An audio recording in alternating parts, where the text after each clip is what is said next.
Hey, this is Notser, and we are in the hood. Now, why are we in the hood, Notser? You've released a couple of hood videos. Well, I'm going to be addressing some buffs and nerfs coming to the hood before the next iteration cycle of this ship.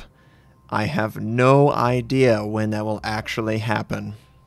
None at all. Even if I did know when this second round would be happening, I can't tell you.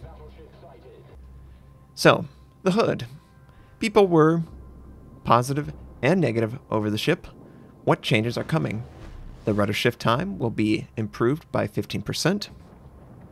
So it'll be a little bit more nimble. However, I don't know that that's incredibly important. It's still going to have the massive turn radius, which everyone had an issue with. And the reason it has a massive turn radius is it's a pretty massive ship.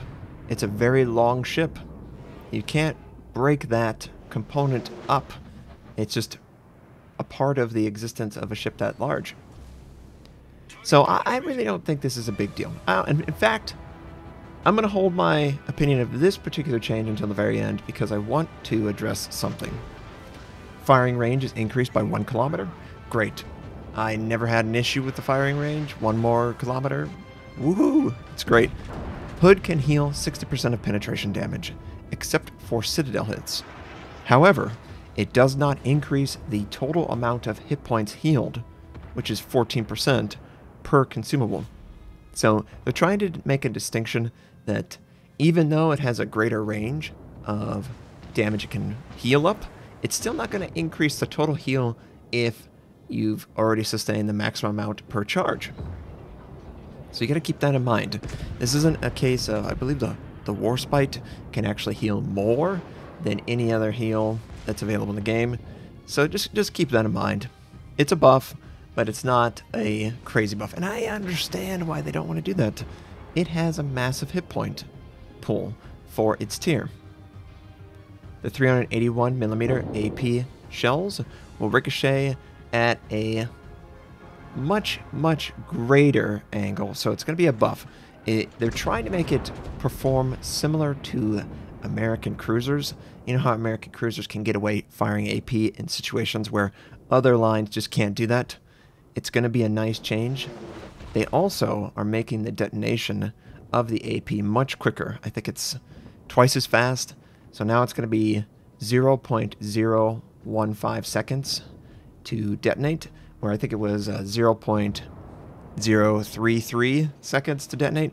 So it's going to overpin way less, half the time. It's going to be extremely scary if you're a cruiser. I mean, it's going to be scary for everything. Let's face it, this is a buff. 100% buff against every single target you will ever face.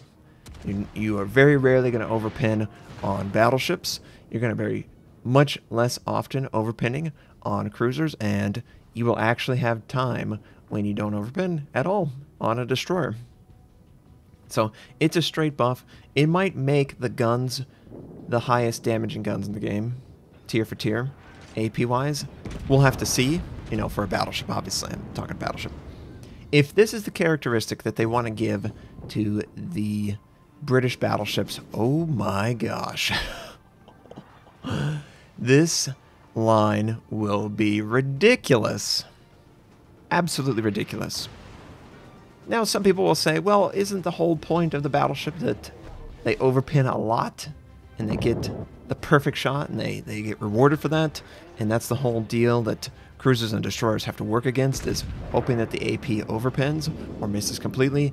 If you're taking away these mechanics and just giving battleships a system that they can exploit all the time, well, what's the downside?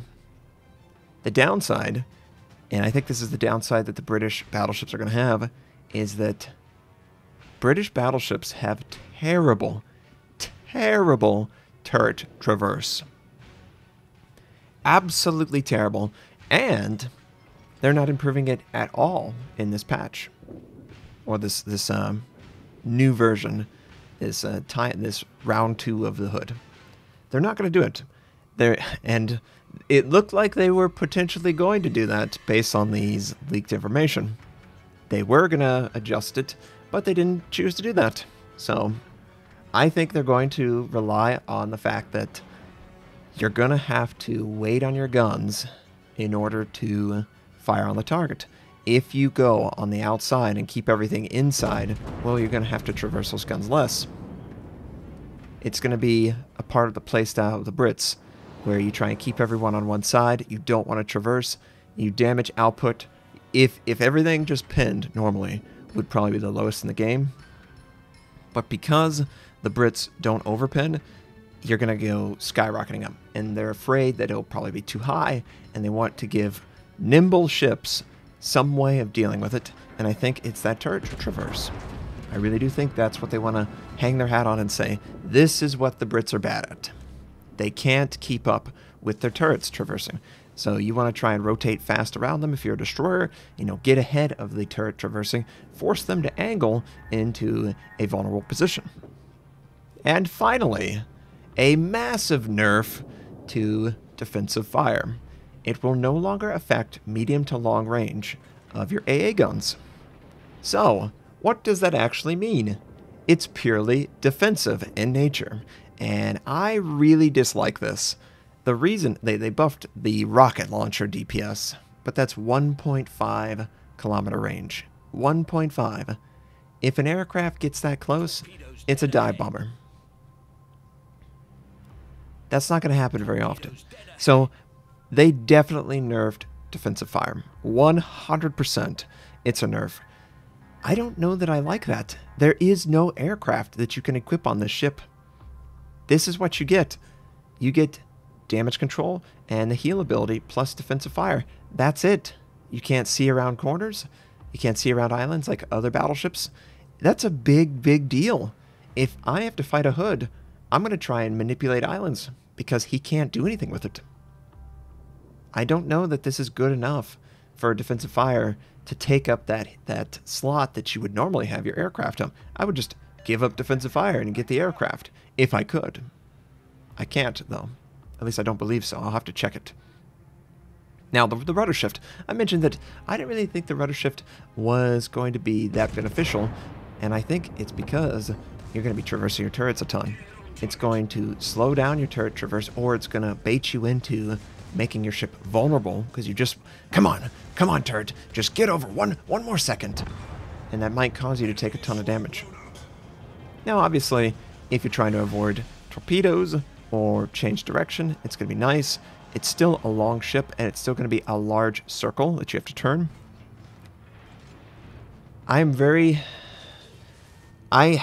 Speed of the ship and the time that it takes to traverse the turrets, those are two things that really make the game feel not fun for me. And if they're going to commit to the British having terrible turret traverse, I don't know that I want to play them, quite honestly. I might have to compensate for that. It's that bad for me when I have to wait on the guns so much.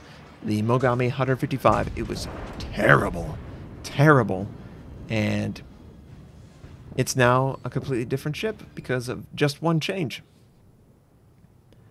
But I agree, they don't want this quick explosion AP, the shell detonating much quicker in the ship. That's very dangerous if it's always on target, and I completely agree.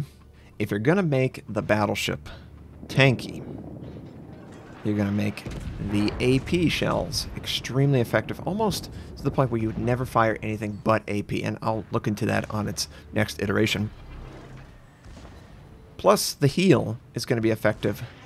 You really have to find something that they're really bad at in order to justify this existence. Otherwise, you just say, take the Hood.